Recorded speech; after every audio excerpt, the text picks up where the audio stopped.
66 सालमा बोलाउँदाखेरि गयो। गएपछि लगभग हामी 200 जना जति थियौँ। परिचय दिने क्रममा परिचय दियो, नामसाम भन्यो, अनि आफ्नो अनुभूतिहरू बाँड्ने, अब के कस्तो गर्दैछ भन्ने कुराहरूमा चाहिँ आयो पालो। आउँदाखेरि हेर्नु बोलियो, के बोलियो थाहा नै छैन हामीलाई।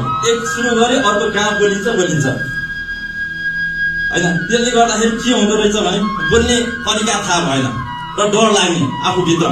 अब पहिले सुरुमै हामी अब के भन्ने होला, कस्तो भन्ने होला भनेर गइन्छ। अनि त्यहाँ गएपछि यसो भन्छु भनेर पनि बिर्सिने।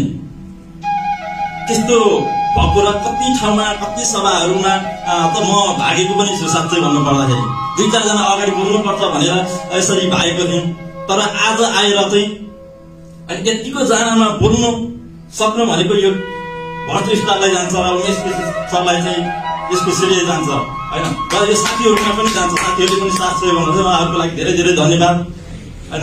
आज म यसरी बोल्न सक्छु जस्तै लागेको थिएन साँच्चै भन्नु पर्दाखेरि होइन। अब हिजोको दिनमा अब यसो गयो अगाडि रातो फेस हुने होइन, डर लाग्ने, थुरथुर काम्ने, अगाडि जाँदाखेरि नै काम्ने, र त्यो शब्दहरू कहाँ हराउँछ थाहा नै छैन। र एउटा हाल त्यो स्थानीय सभाको चुनावमा यो चुनाव भयो। त्यहाँ चाहिँ म एउटा काठमाडौँ ओखलढुङ्गा सम्पर्क समितिको एउटा सदस्य, माओवादी केन्द्रको सदस्य थिएँ। अब गाउँमा चाहिँ वडामा चाहिँ एउटा भेला भयो, म पनि गएको थिएँ। अब त्यहाँ चाहिँ बोलाउनु भयो होइन, अतिथिकै रूपमा बोलाउनु भयो। अब बोलाउँदाखेरि अब अतिथिले त भाषण त मन्तव्य त राख्नै पर्छ होइन। अब राख्दाखेरि अब बोलाउनु भयो, मलाई मन्तव्य गर्न बोलाउनु भयो। अब के बोल्ने त, अब एउटा सम्बोधन त नर्मली गरियो, तर कहाँबाट सुरु गर्ने, कसरी बोल्ने भन्ने कुरै आएन। नआएपछि ल म त अहिलेसम्म यस्तो गरे पनि छैन, यताउता पनि भएको छैन भन्ने कुरा भयो। अनि भनौँ न जुन लेभल मेरो हुन्थ्यो नि त्यो लेभल सक्दै घट्यो क्या। त्यहाँबाट महसुस गरेँ मैले, त्यहाँबाट चाहिँ केही सिक्नुपर्छ, के गर्नुपर्छ भनेर मैले रविन सरलाई चाहिँ भने सर कहाँ छ यो भन हो। मलाई त मेरो अपेक्षा, उहाँले गरेको अपेक्षा त अर्कै थियो, तर त्यो भएन नि त। म त अब त्यहाँ गएपछि त उहाँले चाहिँ के भन्नुभएको रहेछ भने अब यसपालिको वडा अध्यक्षमा उहाँलाई चाहिँ गर्नुपर्छ भनेर चाहिँ मलाई भन्नुभएको थियो क्या। म जाँदाखेरि चाहिँ अब त्यो चाहिँ के भयो भने अब मैले बोल्न नसकेपछि त उहाँहरूले त मलाई दिनुहुन्न होइन। अनि मलाई पनि कस्तो लजास्पद फिल भयो क्या। त्यहाँबाट चाहिँ होइन सिक्नु पर्ने रहेछ, सिकेर त हुन्छ नि। हिजो डराएर त यस्तो भएको भन्ने कुरा। अनि मैले चाहिँ रविन सरलाई सेयर गरेँ, मैले सबै मेरो घटनाहरू यस्तो भयो। अब म के गर्ने होइन, सधैँभरि यसरी त बसेर हुँदैन। यो चुनावमा यस्तो भए पनि अरू कार्यक्रममा चाहिँ मैले के गरेर देखाउनु पर्छ है होइन।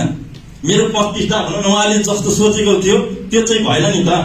मैले के गर्नुपर्छ भनेर चाहिँ खोजी गरेँ। त्यसले गर्दाखेरि चाहिँ रविन सरले यस्तो छ भनेर यो चुनाव पछाडि नै भन्नुभएको थियो, तर समय मिलेन। त्यो कारणले गर्दा चाहिँ हामी चाहिँ त्यसरी जोडिन गएका हौँ। र अहिले आएर चाहिँ अब त्यस्तो कार्यक्रमहरूमा के न के भने पनि बोल्छु भन्ने चाहिँ आँटाको छ होइन। यो चाहिँ 15 दिनले चाहिँ मलाई धेरै नै गरेको छ। र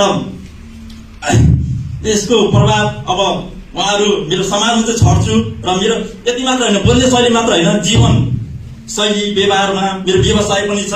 अब व्यवसायमा चाहिँ 7-8 जना छन्। त्यो 7-8 जनालाई चाहिँ कसरी मेन्टेन गरेर लाने, कुन हिसाबले अगाडि बढ्ने कुराहरू भन्ने पनि सहयोग गरेको छ। र जीवनको शैली नै परिवर्तनको बाटो मैले चाहिँ यो 15 दिनबाट सिकेको छु। अब यसलाई अपनाउँदै जानेछु। र यहाँहरू पनि अब धेरै साथीहरू त सँगसँगै हुनुहुन्छ, उहाँहरूको पनि साथ सपोर्ट मिलेको छ। र विशेष गरी यस भर्तु स्टार र उमेश केसीज्यूलाई धन्यवाद ज्ञापन गर्न चाहन्छु। र मेरो साथीहरूलाई पनि धन्यवाद ज्ञापन गर्दै मेरो केही भनाइहरू नि अन्त्य गर्छु। हस्त धन्यवाद।